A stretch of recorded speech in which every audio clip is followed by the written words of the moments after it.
So let's continue our journey with the data sources that we were discussing. So SQL Server on premises we discussed. Now is the time to understand the cloud Azure SQL Server database. So almost the look and feel and the way you connect to the data source, I mean not much of the difference, but still we will have a quick look at it. So for Azure we need to again have Azure credentials. And how do we connect? I mean, almost you will be seeing that it is similar, but still I'm just showcasing it to you. So this was on-premise. So what is the difference between these two? So the on-premise data source, for on-premise data source, you need to have this data source on the same server where you have SQL, right? And Power BI can connect only in that service environment or server environment. Whereas if you talk from the perspective of Azure, what happens is that it can be connected from any other services, any other places, any other location also. So what we'll try is now, first of all, we are in a different environment. So what we will do is we will try to connect this from another Power BI service, let's say. And we go to get data, and this time we go to more, and we go to Azure, and we go to Azure SQL database, and we say open. So now this is asking for again same kind of, so you can see that the look and feel is absolutely same. The only difference is that for a regular SQL server you give the on-premises server name and database name. Here what you need to do is, this will be a Windows.NET server, right? So suppose we have some server name. So it will be .database, something like this, and database.windows.net. So database.windows.net is the name of the server, and then preceded by your Azure SQL server name, right? So we have given that. And the database, so that is optional anyways, but let's say we are giving is DB server, right? So this is our server name, and we go to import, and then we say OK. So you can see immediately it showcases all the databases, schemas that we have on cloud. So this is my cloud data. So if I suppose just I wanted to go to this example, let's say building. So you can see building. So this is now getting connected to Azure, and then it will be showcasing all these data over here. So let's try this and see. So you can see the details are coming up over here. So building ID, landowner, and some data you can see over here. If you go down, there are, I mean, so many examples that we have, so many details, so many server data and all these things. You will see there are many of these things, right? So because it's having higher capacity, so we have kept many databases inside, many schemas within one database. So what I would like to showcase it to you is, see, I'm connecting. So this, when you connect it to Azure, the only benefit that you get is that it is server agnostic. So it is like, it's not required that I have to be on this remote server to connect. So suppose I showed you from this server, this is my remote server.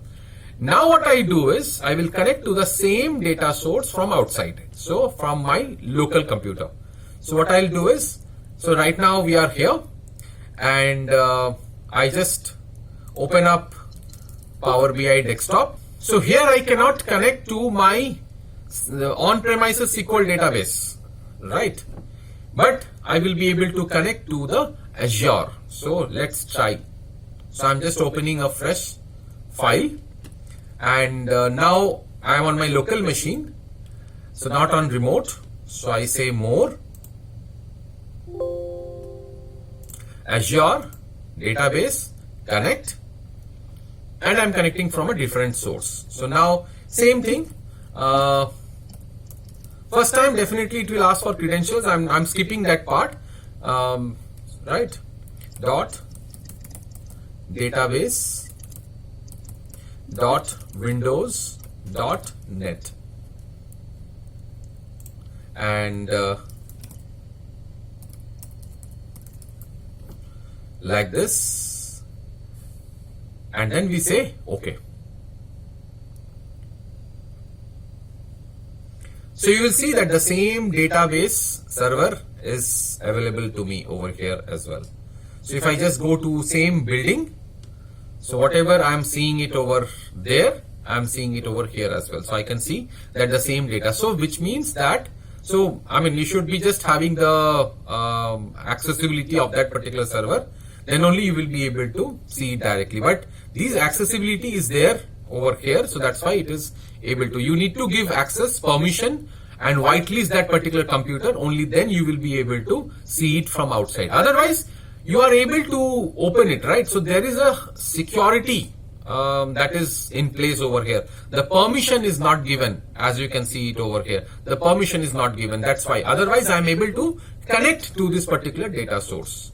This permission is given in my remote computer, and that's why I am able to open this particular file or this particular database over here. So this is the second type of data source, which is the Azure data source. So we saw a direct SQL server on premises. Now this on premises data, I cannot connect it in my local place, right? Here I am seeing what is the challenges that I might be facing. Okay, so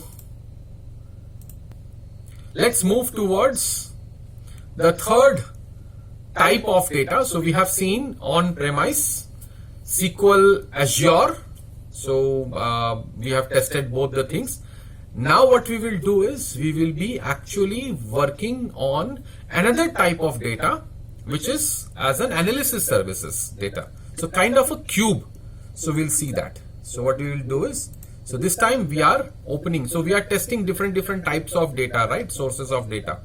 So I go to, so I don't have to search everything. What I can do is, suppose I want to show Google Analytics.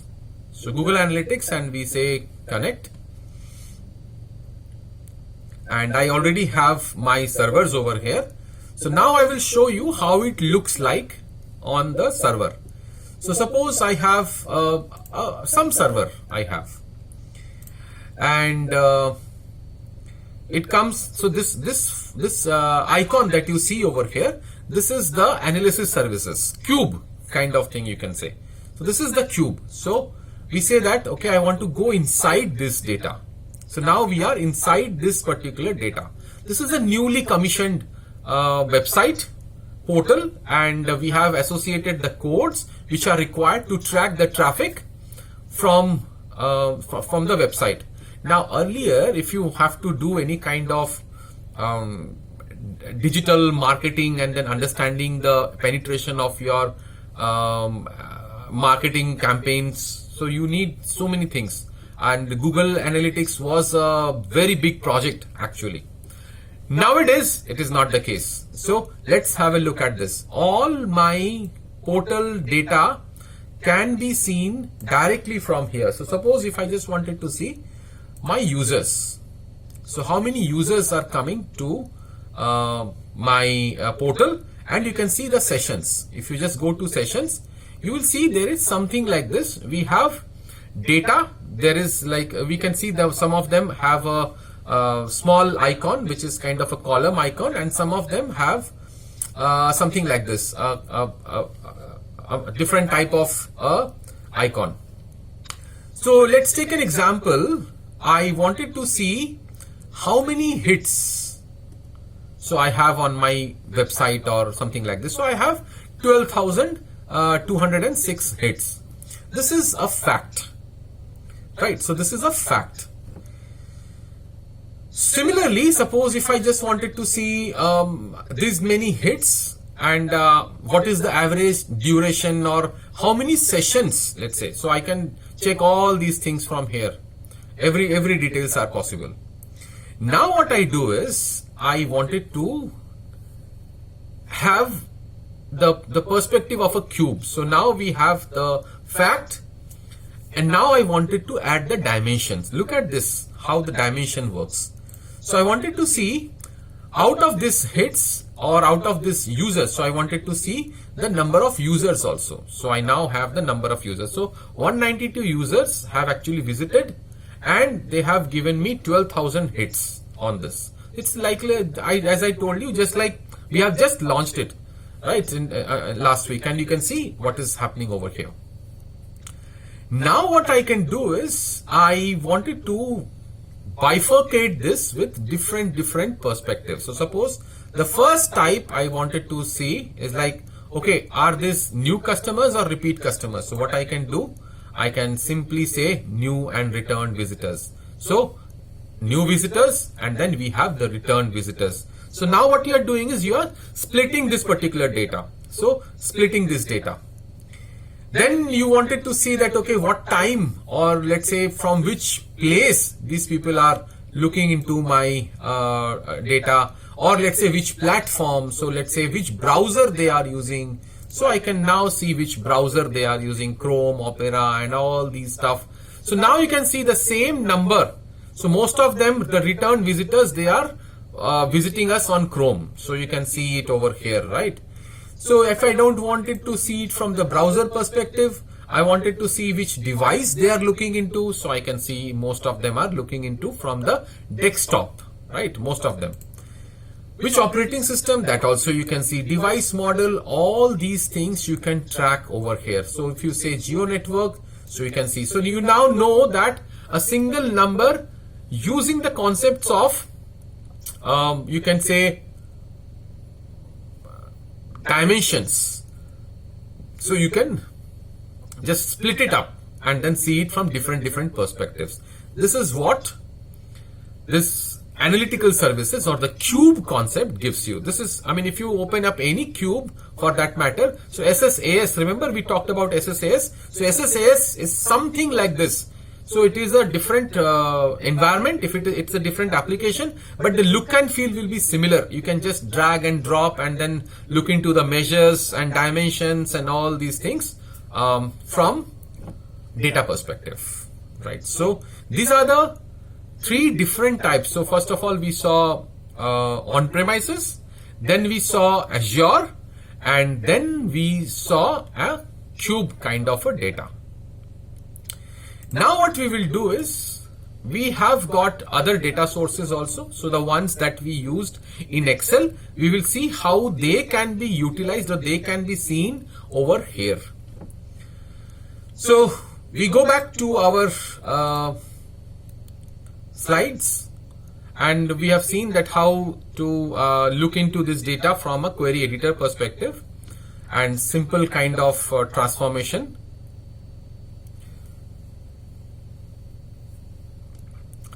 So now what we will do is, we will quickly have an activity wherein we will be connecting to different types of data sources and from GitHub. So the ones that we tried and tested in Excel, we are now going to see from the Power BI desktop perspective. So let's go to, so first of all, we can open here GitHub. So the same GitHub data sources. So remember this data sources that we had, I mean, we were discussing it in the last sections, wherein we talked about the ISS location and the, I mean, talking about different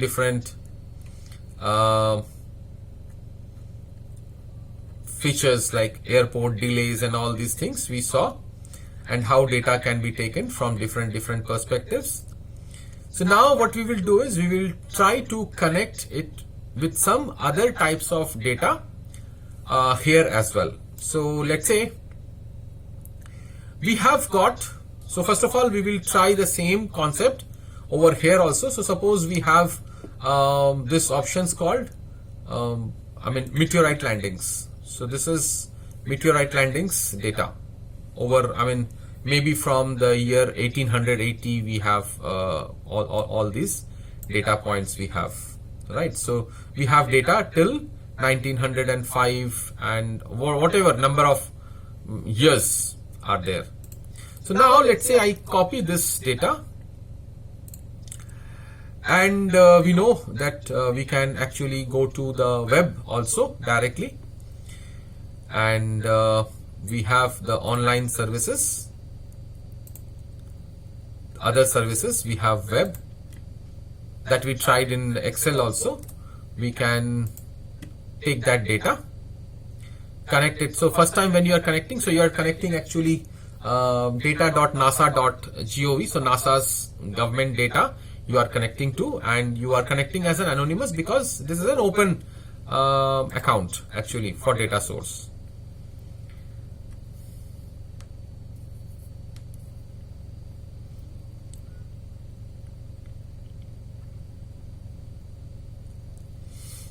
So now you can see that immediately it gave me the data, and it has got 14 columns. So directly from the GitHub it went to JSON, and from JSON we are now able to see the columns directly. So the data is so clean and clear. So we are able to see all the coordinates and the meteorite landing details and all these examples. I mean the name of this meteorites, and then we can see found and fell and all these things we can see over here, and some IDs that they have mentioned, and the mass. So you can see the mass, and then the most important thing is the year. So year is also here, and there are some other things also, latitude and longitude where this meteorites actually landed. So now when this data is with us, what we can do is we can say NASA data for meteorites, right? So meteorites landing data or something. You just press enter. So here we are not talking about, so you can see that it gives me the date and the time. Right, so here I'm not talking about the time. So what we will do is I might just want to go to home and then convert it into a date, because so you can say replace the column. Oops, sorry.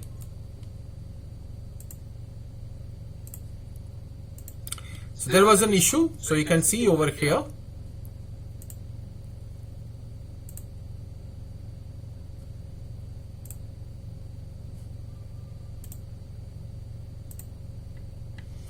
So you have the year and the time, and then you can see that it is giving me some errors, some empty data points are there. That's why I'm not able to convert it into a date or date time or something like this. If I just try to convert it into date time, it works, but I will not be able to, I mean, further convert it. So this is one type of so now how do we mitigate those challenges? So what we are going to do is we can see that there are some null values which is creating this problem. So I can actually click on this option called remove empty, and then you can see that it is now having complete data. So now I may want to convert this into date, and it works. So here you can see that all the dates are in just I mean, we all only have the year part. We don't have the date and the month and part like this. So, I mean, I can just remove the other sections and just keep the year part from this. So I can just go to date, and further what we can do is with the data type over here. So when you go to this date,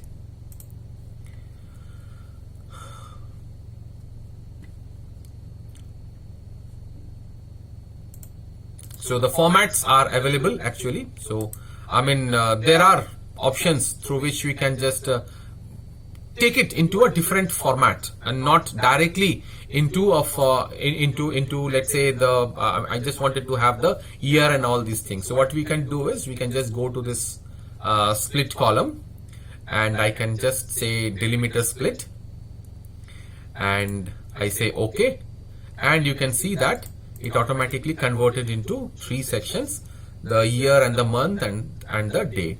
So we don't want this day and the month because all of them are 111. So all of them are 1, 1, 1. So what I can do is I can right click and then say remove the columns.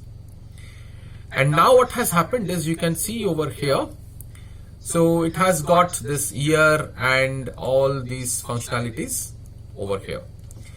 Now, usually when we do all these changes, so suppose what has happened, it comes with the source. It first came with the source. We converted the table, converted it into a table, then we expanded this column, and then we changed the type, and then we filtered some of the rows, changed the type again, split the column, and then change the type, and then remove some of the unnecessarily columns that we have got. And then what we can do, we can say close and load.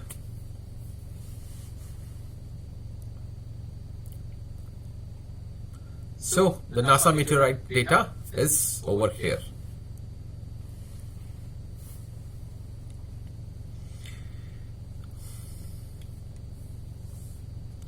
So this is one kind of data sources, and you can see that okay, most of them are just showing column 1, column 1. We will see in subsequent exercises how to mitigate that as well. Now this is one type of data. So there are multiple other types of data also from GitHub, what you can download and then you can utilize. So this is one type of data. Another type of data is if you just go here and in your browser, if you just search for let's say IBM attrition data. So you have IBM attrition data, and you can see that it is under GitHub's IBM repository, and you can see IBM's attrition data is right here. So you might be thinking that okay, how come we have attrition data of IBM given like this? So now if you notice over here, the names and the codes are not there. So it is, if without the names and the code, this is like in anonymous data, right? And this data was last saved in the January month of 2019. You can see the history over here. And you can see all the contributor details, who has submitted. So I told you that GitHub is actually that kind of place where you can, details and data from here. And there are people in this world who actually gives it back. There are both type of people who are working along with these sources actually. Okay, so this is the data. So what we usually do is, we do not have any download option. So we can just, we can just copy this entire data, and I will show you how it looks like.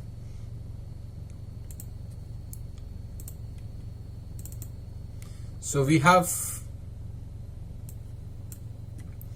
got the data for you. So if I just go to general, and you will see that we have this data called attrition GitHub data, and it looks something like this. So that data, what you saw over here, can now be copied, and then you can get it inside Power BI. So what we will do is, now we will read this particular file which is over here into Power BI. So what we will do, we will just go to get data, and you can see by default it is available over here as CSV. And what we will do is,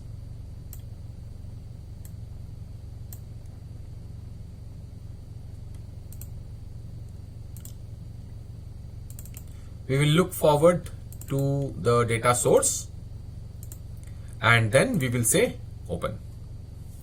So automatically you will see that it has identified the data, and it is now asking us to load or transform the data. So we go, because we see that there are some challenges, we transform this data. We again go back to the query editor part, and we have the data like this. Now what we need to do is, we straight away go to delimiter, and this is anyway a comma separated value, and immediately we get this data. So all the data that was there in GitHub is now in my Power BI file. And now what we need to do is, we see that the first line is a header, but it has not captured. So what we can do is, we can just go to this option called use my first row as headers, and you can see that it has captured my first row as headers. So getting, first of all, in the same Power BI file, I'm getting NASA's data and from the GitHub, and I'm getting attrition data from IBM also into the same data source or the same file. We can save this file. We apply this definitely. And then what we will do is we go to worked file and we save it as module 3 and we say data sources. And now we have, so we can now say close and apply, and it will give you both the data sources. So now we have attrition data and NASA's data.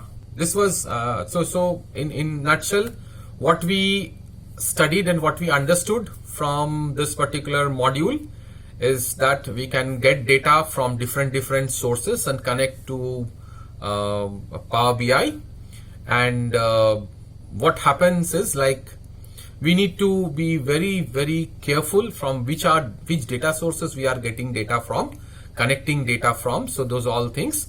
And also what we need to take care of over here is that the data could be on premises and data could be your cloud sources also. So both these places we can have data. Now each phase, I mean, whether it is from cloud or whether it is from on premises, you need to be just vigilant about, I mean, some factors like the authentication factors, the tables that you are connecting to, the database name that you are giving. So these all things we need to be careful about.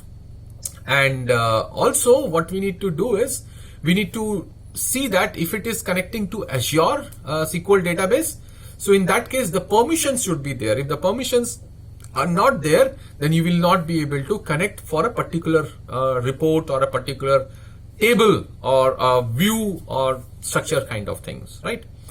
So that was all from module number 3. So that's it from module number 3. So in module number 4, we will take a deeper look into this mining and cleansing activities. So we will see how to prepare the data. So we have just connected to the data sources over here. So we will see how to advance this and how to have the preparation done in terms of cleansing. This is like just the beginning of the data preparation part, what we have seen in module 3. In module 4, we will do an extensive study of data preparation and starting from the scratch, taking the data and working with all the other factors as well. So that's it from module number 3.